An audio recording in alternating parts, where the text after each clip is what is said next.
bienvenue dans cette nouvelle vidéo. Alors aujourd'hui, je voulais te partager une petite astuce très simple, mais que je trouve vraiment intéressante et que j'ai mis en place cette année. Pour t'expliquer rapidement, cette année, j'ai proposé un calendrier de l'Avent sur Instagram en story, puisque si tu as écouté mes derniers épisodes de podcast, je t'ai expliqué pourquoi c'est pas forcément une bonne chose de le faire dans des posts, mais ça, je laisse ça de côté. Donc, j'ai préparé un calendrier de l'Avent en story que j'ai appelé le cover de l'Avent, puisqu'en fait, j'ai partagé chaque jour une cover d'une musique que j'aime bien. Alors, soit j'aime bien la musique de base, soit j'aime bien la cover, et des fois j'aime bien les deux. Et du coup, je me suis dit, comment est-ce que je pourrais partager ça de manière sympathique parce que mon idée de base, c'était aussi de pouvoir automatiser les stories et donc de pas avoir besoin d'ajouter trop d'éléments, etc. Donc je me suis dit: «Est-ce qu'il y a pas un endroit aussi où est-ce que je peux tout condenser pour que les gens puissent, découvrir chaque cover, revenir dessus et cetera?» Donc déjà évidemment, j'ai créé une story à la une dédiée, donc dedans j'ai mis toutes les stories liées à mon calendrier de l'Avent, mais j'avais envie d'aller un petit peu plus loin et du coup j'ai testé quelque chose avec Notion qui a, je pense, plutôt bien marché, et en fait, je vais te montrer très rapidement comment est-ce que j'ai fait. Tu verras, c'est assez simple. Évidemment, si tu ne connais pas du tout Notion, c'est peut-être pas la meilleure vidéo pour commencer, je vais être très honnête. Mais si tu connais déjà un tout petit peu, t'as pas besoin d'être expert, de tout connaître par cœur pour y arriver. Tu verras que, en plus, je te donne tous les éléments et un modèle dans la description, donc tu pourras aussi le télécharger et après le repimper à ta sauce selon ce que tu as besoin. On est parti, je vais te partager mon écran et je vais t'expliquer comment j'ai fait. Alors, on se retrouve du coup sur mon espace Notion avec mon cover de l'Avent dont je viens de te parler. Donc, l'idée du cover de l'Avent, comme tu l'as compris, c'est de partager régulièrement, des nouveautés par rapport au cover que je veux partager. Donc une par jour sur tout le mois de décembre, enfin en tout cas du 1er au 25 jusqu'à Noël. Donc sur ce cover-là, sur ce calendrier de l'Avent-là, pardon, ce que j'ai fait, c'est que comme tu peux le voir ici, on a chaque musique qui va être présentée. Donc j'ai choisi de faire une base de données avec une vue galerie. Je vais t'expliquer tout ça après, hein, t'inquiète pas. Et en fait, à ce moment-là, l'idée, c'est que chaque jour, on ait, la musique qui apparaisse et aujourd'hui, je filme, on est le 14 et donc tu vois que la vidéo du 14 est déjà là, mais celle du 15 ne s'affiche pas et pourtant, la base de données est là, elle est déjà dedans. Je vais te montrer ça juste pour que tu comprennes bien. Donc je vais d'abord déverrouiller ma base de données et je vais, te donner une vue, tableau et comme ça, tu peux voir qu'en effet, là, on a bien les 25 dates du 1er au 25 décembre.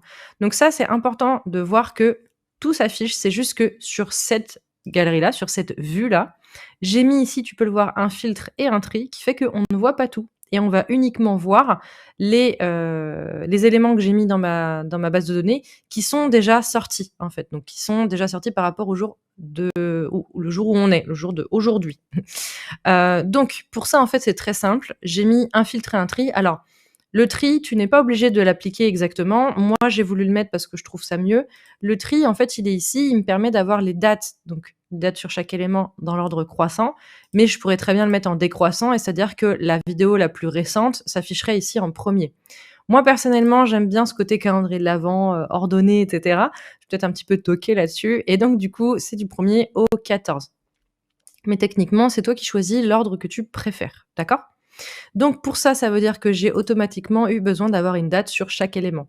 Donc je vais te montrer rapidement l'intérieur de chaque élément pour que tu comprennes ce que j'ai mis et ce que ça a joué sur le filtre et sur le tri. Au niveau de chaque élément, donc on a la petite icône, parce que moi j'aime bien, le nom de la musique qui s'affiche ici, l'artiste qui fait la cover que je partage et une date. Donc là évidemment j'ai 25 dates, donc j'ai du 1er au 25. Il faut pas qu'il y ait d'éléments qui soient le même jour si tu veux faire ce fonctionnement-là de calendrier, mais pour l'utiliser pour d'autres manières, par exemple pour avoir des éléments qui se débloquent au fur et à mesure je sais pas, de l'avancement que tu as avec un client, du coup tu peux changer les dates, tu mets comme tu veux, hein. Mais moi je te dis que mon but, c'est qu'il y en ait un par jour, donc chaque élément, il y en a 25, ils ont une date unique. Ici, il y a le lien pour aller l'écouter sur Spotify et ici, j'ai remis la cover de l'album et le lien ici, donc l'extrait Spotify. Donc si on clique ici, on va pouvoir écouter de la musique directement à l'intérieur de Notion. Donc chaque élément est composé comme ça, hein, comme tu peux le voir, le temps que ça charge, hein, pour certains, mais chaque élément est vraiment composé exactement de la même manière. C'est le même modèle partout. Donc, ce que j'ai fait, c'est qu'ensuite, j'ai dû ajouter un filtre. Donc ce filtre-là, ici, c'est lui qui fait toute la magie du truc. En gros, j'ai décidé de lui dire au niveau du filtre, tu prends date de début aujourd'hui, donc est relative à la date du jour, et on va aller chercher sur le dernier mois. Donc ici, je pourrais choisir dernier, prochaine ou 7. Par exemple, si je mets 7 semaines, eh ben, on va voir que ce qui est dans cette semaine, tu peux voir. Donc on voit aussi ceux de demain, d'après-demain, et cetera. Mais moi, ce qui m'intéresse, c'est le dernier mois. Et donc là, il va prendre aujourd'hui et tout ce qu'il y a avant. Donc ça me permet de présenter justement tous les éléments de aujourd'hui jusqu'à ceux qui sont déjà «ouverts» entre guillemets, puisque c'est un calendrier de l'avant. Évidemment, ça dépend de ce dont tu vas avoir besoin. Il est possible que des fois, ça soit pas exactement le fonctionnement que tu veux, mais là, je t'explique pour un calendrier de l'avant. La problématique que je vais avoir, c'est que à partir du 1er janvier, par exemple, eh ben, il y aura plus rien qui s'affichera puisque, enfin, il y aura plus rien. Ça ne s'affichera que, les dernières, 30 jours. Donc à partir, par exemple, du, je sais pas, du, 5 janvier, ben, on verra plus le 1, 2, 3, 4, 5, par exemple. Donc à ce moment-là, il y a 2 possibilités. Soit après, je vais juste changer la base de données pour enlever ce filtre-là et donc ce sera toujours affiché, ça dépend de ce que tu souhaites faire. Soit, tu peux aussi changer et mettre par exemple, la dernière année et donc là, normalement, tu as de quoi voir venir. Là, c'est toi qui vas décider en fonction de comment est-ce que tu veux que fonctionne ton système. Moi, je te montre un système pour un calendrier de l'Avent, OK? Donc je vais enlever la base de données qui est ici, que je t'avais montré pour que tu vois que j'ai toutes les entrées qui ont été faites et comme tu peux le voir, quand tu supprimes une base de données, enfin une vue pardon, c'est pas une base de données, hein, c'est une vue. Quand tu supprimes une vue, tout le reste est toujours là, hein, il y a pas de problème. C'est juste que ça supprime telle vue, la manière de voir les éléments. Par contre, quand tu crées une nouvelle vue, il faut garder en tête qu'il faudra qu'à chaque fois tu rajoutes ton filtre et ton tri si tu veux que ça s'affiche toujours de la manière dont tu veux que ça s'affiche. Sinon, ça va juste s'afficher de manière assez simple et il y aura pas de tri, il y aura pas de filtre et cetera. OK? Moi, je vais reverrouiller pour être sûr de pas faire de bêtises et je vais te montrer comment faire le tien, donc ton calendrier de l'Avent, de manière assez simple avec une nouvelle page vierge pour que tu vois justement comment est-ce que ça s'affiche. Donc ici, on est sur le modèle de calendrier de l'Avent que tu vas pouvoir retrouver dans la description qui est entièrement gratuit. Lorsque tu cliqueras sur le lien, il faudra que tu aies déjà un compte Notion, c'est gratuit, donc si tu n'en as pas un, tu peux t'en créer un. Et si tu en as déjà un, ça va automatiquement te proposer de l'afficher. En haut à droite, tu pourras cliquer, alors moi je ne l'ai pas actuellement, hein, mais tu pourras cliquer sur dupliquer et du coup ça va dupliquer automatiquement cette page dans ton Notion à toi, ok? Je t'explique un petit peu comment est-ce qu'elle fonctionne. Donc ici, on a une base de données que j'ai fait pour que tu puisses voir comment est-ce qu'elle fonctionne. Et ici, je t'ai mis voir tous les éléments pour que tu puisses voir qu'il y en a plus en effet. Je vais recommencer de zéro une nouvelle base de données pour que tu vois comment est-ce que j'ai fait, d'accord? Donc, d'abord, je tape slash et je vais aller chercher une base de données. Tu as base de données intégrée ou pleine page. Moi, je préfère la base de données intégrée parce qu'elle me permet d'avoir des éléments au-dessus et en dessous de la base de données. Donc, par exemple, le petit bloc que j'ai mis en haut, des éléments, etc. Si je fais pleine page, on ne peut mettre que ça dans ta page et tu ne peux rien rajouter d'autre. Donc, personnellement, je préfère le système intégré, mais selon tes besoins, tu peux choisir une pleine page. Hop. Ensuite, il faut que je donne un titre. Donc, je vais l'appeler calendrier de l'Avent exemple. Voilà. Et de base, il va généralement te mettre ça en table, donc en tableau. D'accord? Tu peux changer évidemment la vue. Donc, en cliquant ici, tu peux faire modifier la vue. Et moi, par exemple, j'ai envie d'aller sur une vue de galerie parce que c'est la vue qui permet d'avoir ces petits éléments-là visuellement avec les couvertures, etc. Donc, ici, je vais changer disposition et je vais aller chercher galerie. Hop. Et là, c'est bon. Là, j'ai des éléments où il n'y a pas grand-chose dedans, ils sont créés automatiquement, ça te permet d'avoir des éléments qui existent déjà. Hop, moi je vais le supprimer, je vais en garder un seul. Maintenant que tu as ta base de données, alors petite chose aussi si tu veux, tu peux renommer la vue galerie et l'appeler par exemple, je sais pas, calendrier. Voilà, comme ça s'appelle calendrier, et etc. Ensuite, ici, je vais aller donc dans mon sans-titre et je vais pouvoir créer un petit modèle. Donc, je vais pouvoir par exemple ajouter une icône. Donc moi, je vais mettre l'icône que je veux. Donc je sais pas, je vais prendre un petit bonhomme qui sourit. Ici, je vais pouvoir choisir les catégories qui doivent s'afficher. Donc comme je te l'ai dit tout à l'heure, il faut absolument une catégorie date. Donc je vais cliquer sur étiquette parce que j'ai pas besoin d'étiquette et je vais faire modifier la priorité. Et au lieu de sélection multiple, ici je clique et je vais aller chercher une date. Évidemment, je la renomme parce qu'elle s'appelle étiquette. Moi, je l'appelle date. Très original.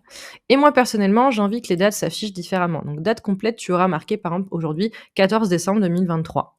Si jamais tu veux plutôt une date simple, moi, je choisis jour, mois, année. Donc, ce sera écrit 14-12-2023. Hop là. Et moi, j'aime bien passer en format 24 heures parce que je fonctionne en format 24 heures en France. Mais Ça, c'est pas du tout obligatoire si tu n'as pas d'horaire dessus en plus.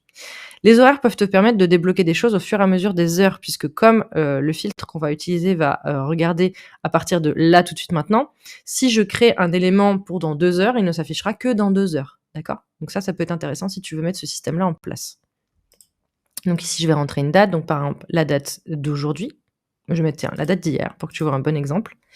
Et ici, après, tu peux ajouter plein d'autres propriétés. Alors, je vais pas faire le tour de toutes les propriétés parce que c'est pas le but de cette vidéo, mais tu peux mettre un nombre, tu peux mettre une sélection. Donc là, ça veut dire que tu as un choix et tu dois en choisir un seul. Multiple, tu as plusieurs choix et tu peux en choisir plusieurs. État, personne, c'est pour lier à quelqu'un. Fichier média, ça peut être utile si tu veux, par exemple, mettre un fichier à télécharger, un workbook, des choses comme ça. Et par exemple, l'URL, moi, c'est ce que j'ai utilisé pour pouvoir mettre le lien Spotify pour aller écouter la musique. À toi de voir ce dont tu as besoin. Moi, je vais mettre URL par exemple. Et puis, bien sûr, ici, je peux le renommer par exemple lien d'écoute. Je ne sais pas si c'est très original, mais c'est pas grave. Et après, ici, tu pourras intégrer ton lien. OK? Ici, après, à l'intérieur, tu mets ce que tu veux, comment tu veux présenter les choses, etc. Pareil, cette vidéo-là est pas là pour ça. Si jamais tu voudrais que je te fasse des vidéos un peu plus complètes sur Notion, n'hésite pas à me le dire en commentaire. Et puis, moi, je pourrais comme ça prévoir de nouvelles vidéos en fonction de tes besoins et de ce qui t'intéresse. Donc, quand j'ai terminé, hop là, je vais pouvoir créer justement une nouvelle page. Donc pareil, ici, je peux ajouter une icône, etc. Et là, je vais rentrer la date d'aujourd'hui. Voilà. Et ici, je vais rentrer la date de demain. Comme ça, tu vas voir directement. Alors, comme tu peux le voir ici, on voit le nom de la page. Bon, là, moi, c'est sans titre. Mais on voit pas la date. Donc, pour qu'on voit la date, c'est à moi d'aller dire ici, de cocher là et d'aller dans Propriétés. Tu vois, on voit une affichée. Donc, on voit le nom. Moi, je veux qu'on voit la date. Donc, je coche le petit œil. Et donc, maintenant, tu vois, on voit la date. J'ai pas coché, en tout cas dans la mienne, dans celle que je propose dans le cover de l'avant, l'URL, parce que je trouve ça un peu moche de voir la grosse URL en dessous. C'est pas utile et les gens peuvent la voir en cliquant dessus. Mais en fonction de ce que tu proposes, évidemment, c'est à toi de choisir ce que tu veux afficher ou non. Ensuite, pour que ça s'affiche avec des petits éléments comme ça, il faut que tu aies soit une couverture, soit un visuel à l'intérieur de ta page. Donc si par exemple je fais couverture, et je vais laisser celle-ci, et sinon il faut que tu aies un visuel à l'intérieur de ta page. Donc pour ça, tu dois intégrer une photo, peu importe laquelle, que tu as prise quelque part. Je prends la première photo que je trouve. Voilà. Donc là, elles sont bien différentes. Comme ça va te permettre de voir vraiment la différence entre les deux. Et ici, tu vois, automatiquement, j'ai la photo de l'intérieur qui s'est affichée. Donc celle qui est ici, pas celle qui est en couverture. Ici, dans les paramètres, donc dans la partie propriété, on peut choisir donc ce qui s'affiche ici, etc. Mais justement, dans Galerie, si je reviens ici, j'ai d'autres options. Par exemple, afficher le titre de la base de données, je peux le décocher. Par exemple, calendrier de l'Avent, on ne le voit plus. Ça peut être intéressant s'il n'est pas forcément pertinent pour toi de l'afficher. Si par exemple le titre de ta page le met déjà, tu peux l'enlever. Ici, c'est aperçu de la carte. Tu peux choisir qu'il n'y ait pas d'aperçu. Donc, on voit rien du tout. Tu peux choisir qu'on voit l'image de couverture. Donc là, tu vois, on voit l'image que j'ai mis en couverture. Ou alors, tu peux choisir qu'on voit le contenu. Donc là, les autres, tu vois, on voit le contenu. Si par exemple, ici, j'écris un texte, on va voir le contenu de la page, d'accord? Et là, donc, on voit l'image que j'ai mis à l'intérieur. Si par contre, ici, je mets l'image de couverture, là, on voit l'image de couverture. Et là, comme celles-ci n'en ont pas, bah du coup, on voit rien. Ok. Donc là, c'est à toi de choisir ce que tu estimes être le plus pertinent. Moi, souvent, c'est l'image de couverture, mais ça peut être le contenu. C'est toi qui décides. Et ici, bon, tu peux modifier la taille de la carte. Oui, donc les petites cartes, c'est les petits éléments. Donc petite, moyenne ou grande, c'est toi qui choisis selon comment tu veux afficher les choses. Moi, j'étais partie sur plutôt petite parce que, comme un calendrier de l'Avent, il y en a quand même 25, je me suis dit que ce serait un peu mieux visuellement. Mais là, vraiment, ça dépend de ce que tu présentes et de comment tu présentes les choses. Ensuite, ajuster l'image. Pour information, tu vas voir si je coche. L'image, en fait, ici, elle a réduit légèrement et on voit un petit peu de blanc de chaque côté.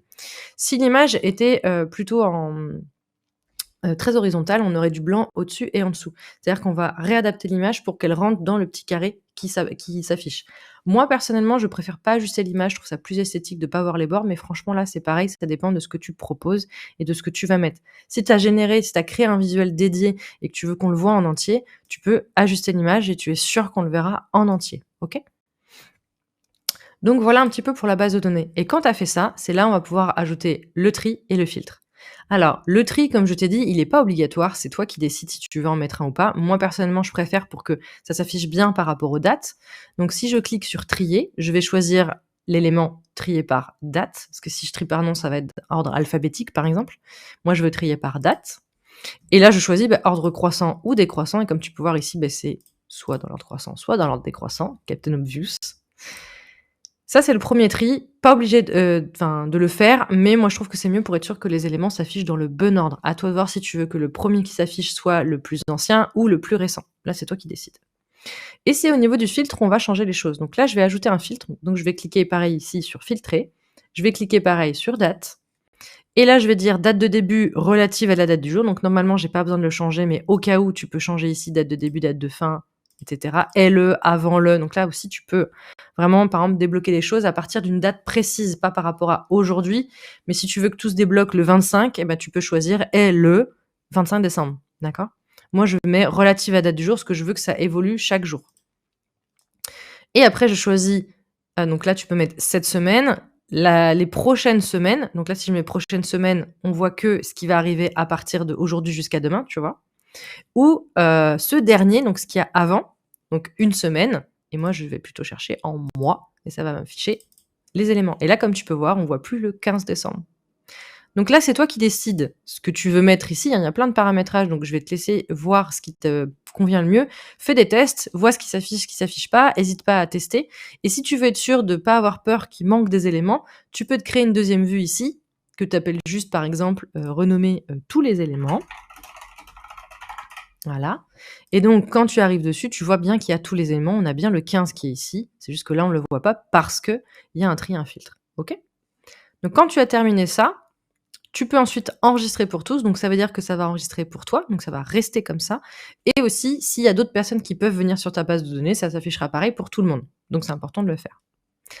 Deuxième étape, quand tu as fait ta base de données, que tu as tout mis, etc. Maintenant, il va falloir aussi la verrouiller pour être sûr que personne ne puisse y toucher. Déjà, toi, pour pas faire de bêtises, et potentiellement, si tu as des collaborateurs qui ont accès, faudrait éviter qu'ils puissent toucher à ta base de données. Donc très simplement, tu vas pouvoir cliquer sur les 3 petits points ici, et tu vas cliquer sur verrouiller la base de données. Voilà, et maintenant tu as le petit cadenas ici qui te dit que c'est bien verrouillé. Et maintenant ta base de données ne peut plus bouger, tu ne peux plus rien faire. Donc c'est très bien, comme ça tu es sûr de ne pas te planter. Bien sûr, dès que tu as besoin, tu la déverrouilles, tu fais tes changements, tu la reverrouilles. OK? Et ensuite, dernier point, pour maintenant pouvoir partager cette page-là et qu'elle soit accessible à d'autres personnes, même s'ils n'ont pas Notion, tu vas pouvoir cliquer tout en haut à droite sur partager. Et là, tu vas aller sur publier, qui est ici un petit peu en grisé. Et donc, normalement, ici, je vais le faire, hop, la page, normalement, ça te propose cet élément-là. Donc, publier sur le site web. Donc là, tu cliques sur publier sur le web. Et ici, automatiquement, il va te mettre ces éléments-là. Donc, expiration du lien, jamais. Mais tu peux très bien donner une date spécifique pour que le lien expire. C'est-à-dire qu'à partir de cette date-là, les gens qui cliqueront, enfin, après cette date-là, pardon, les gens qui cliqueront sur le lien ne pourront plus afficher ta page. D'accord? Donc, ça peut être intéressant, je sais pas si tu veux partager même par exemple un devis qui a une date de validité, ou si c'est pour un programme dans un temps donné et qu'après tu veux que les gens n'aient plus accès, etc. Il y a plein de manières de l'utiliser. Moi personnellement, sur mon calendrier de l'Avent, j'avais pas d'intérêt à ne plus le laisser disponible, donc j'ai laissé jamais. Autoriser les modifications, le but c'est pas que les gens viennent éditer ton contenu, mais si jamais tu le souhaites, tu peux l'autoriser. Donc les personnes qui ont un compte Notion, donc ceux qui n'en ont pas ne pourront pas, mais ceux qui ont un compte Notion pourront carrément venir directement modifier ta page. Alors, généralement, on n'a pas envie d'activer cette option-là, mais si jamais tu le souhaites, si c'est quelque chose de très participatif ou autre, tu peux. Attention aux dérives, bien sûr. Autoriser les commentaires, donc c'est-à-dire que pareil, les personnes qui ont Notion, est-ce que tu les autorises à laisser un commentaire sur la page? À toi de voir si tu veux l'activer ou pas. Autoriser la duplication en tant que modèle. Alors moi, pour mon cover de l'Avent que j'ai partagé, je l'ai décoché parce que je veux pas que les gens dupliquent ma base de données avec les covers que j'ai proposés. Je vois pas forcément l'intérêt. Ils ont tous les liens, tous les éléments, donc c'est pas mon but avec cette page-là. Par contre, avec ce template-là qui est donc en description et que tu peux télécharger gratuitement, là justement, je vais cocher duplication pour que toi tu puisses aller le dupliquer dans ton espace Notion. Indexation par les moteurs de recherche. Alors pareil, moi sur l'idée, je ne souhaite pas indexer cette page-là dans les moteurs de recherche, parce qu'en gros, ça veut dire que si quelqu'un tape une recherche en rapport avec ce qui est dans ta page, il peut trouver la page, tomber dessus et la consulter. Ça peut être super intéressant si tu veux développer une offre, proposer quelque chose, rédiger des articles de blog, des choses comme ça peut être vraiment intéressant. Moi, dans l'objectif de mon calendrier de l'Avent, c'est pas le but, donc j'ai laissé décocher. Mais si toi tu veux, tu peux le faire. Ici, tu retrouves le bouton dépublier. Donc, si tu le souhaites, à n'importe quel moment, tu peux dépublier la page pour que plus personne n'ait accès. et ici, afficher le site. Donc si tu cliques dessus, alors moi tu vas pas le voir sur mon écran si je le fais, mais si tu cliques dessus, ça va te l'ouvrir dans ton navigateur pour que tu puisses le voir en tant que visiteur, voir comment s'affiche la page, et cetera. Et donc maintenant, si tu veux pouvoir, partager le lien, tu as juste à cliquer ici sur le petit bouton lien et automatiquement il est copié et après tu le colles où tu veux, OK? Si un jour tu en as marre, comme je t'ai dit, tu reviens ici et tu cliques sur dépublier ou tu changes les paramètres, OK? Par contre, quand tu changes un paramètre, pense bien à recopier le lien. Normalement, ça fonctionne toujours, mais au cas où, moi je préfère, comme ça je suis tranquille. Et quand c'est bon, bah, tu as juste à cliquer à côté et tout est pris en compte. Et tu vois que maintenant, ça m'affiche, cette page est accessible sur lostinone.notion.site, afficher le site, paramétrer le site. Et si je clique sur paramètres du site, il me ressort ces paramètres-là. Quand tu as une page qui n'est pas publiée, tu n'as pas ce message-là. Donc, ça te permet aussi de savoir d'un coup d'œil si ta page est déjà publiée. OK? J'espère que ce petit tutoriel t'aura aidé et t'aura permis de savoir comment faire un petit calendrier de l'Avent interactif de manière simple et surtout sans te prendre trop la tête via une base de données sur Notion. Donc si tu veux l'utiliser pour un calendrier de l'Avent, bon, à l'heure où sort cette vidéo, je sais que c'est un petit peu tard, mais bon, c'est pas grave. Tu peux l'utiliser aussi pour d'autres périodes de l'année, avant une promotion, avant un lancement, après un lancement. Enfin voilà, il y a plein de moments où tu peux utiliser ce fonctionnement-là, l'adapter à ton besoin, à comment est-ce que tu veux justement partager des infos avec ton audience. Donc à toi de prendre en main ce tutoriel et de tester des choses. Et puis comme je te le rappelle, dans la description, tu as le template gratuit que tu peux télécharger, donc ce template-là, qui va te permettre après de réutiliser. Tu peux tout changer, tout modifier, réadapter, mettre ce que tu veux. Ça te permet d'avoir une base et de pouvoir travailler un petit peu plus vite si tu as la flemme de tout commencer de zéro. Et puis sinon, ce tutoriel est là pour toi, pour que tu puisses commencer les choses de zéro. Merci encore d'avoir regardé cette vidéo. Si tu as apprécié, un petit like, un petit commentaire, ça fait toujours extrêmement plaisir. J'aime beaucoup échanger en commentaire avec toi, donc vraiment, n'hésite pas. Si tu veux d'autres tutoriels, si tu veux d'autres éléments, je t'attends avec grand plaisir. Et puis, si tu peux partager un petit peu la chaîne et à d'autres personnes que ça pourrait intéresser, ce serait vraiment top et ça me pousserait justement à développer d'autres vidéos pour cette chaîne YouTube. Merci beaucoup et puis à plus tard.